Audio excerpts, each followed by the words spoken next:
কোনো প্রকার জরিমানা না, জেল হয়ে যাবে।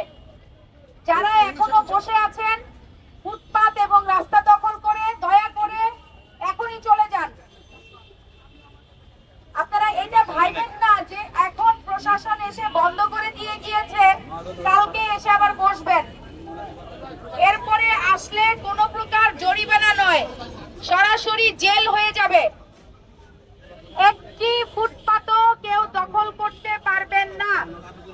ফুটপাত জনগণের হাঁটার জন্য, ফুটপাতে কিছুই থাকবে না। আর রাস্তার মধ্যে কোনো ধরনের দোকান বসানো যাবে না, অস্থায়ী কোনো দোকান বসানো যাবে না। গাড়ি রাখার জন্য নির্দিষ্ট জায়গা আছে, সেখানে যাবেন। কোনো প্রকার বাস এই মোড়ে থামানো যাবে না। কেউ যদি বাস থামায় তাকে শাস্তি দেওয়া হবে। বাস থামবে না, যাত্রী নামিয়ে দ্রুত গতিতে চলে যেতে হবে।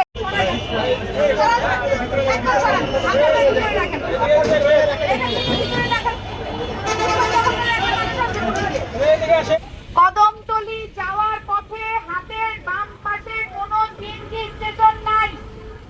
এখানে কেউ সিএনজি রাখলে আইনত দণ্ডনীয় অপরাধ হবে।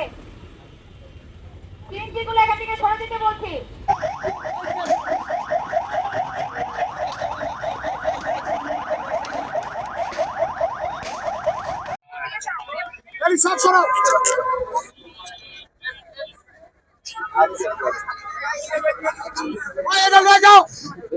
সেলুনের কাজ যেমন সেলুনে গিয়ে করতে হয়, কাপড়ের দোকানে গিয়ে কাপড় কিনতে হয়, হাটে বাজারে গিয়ে বাজার সবজি কিনতে হয়।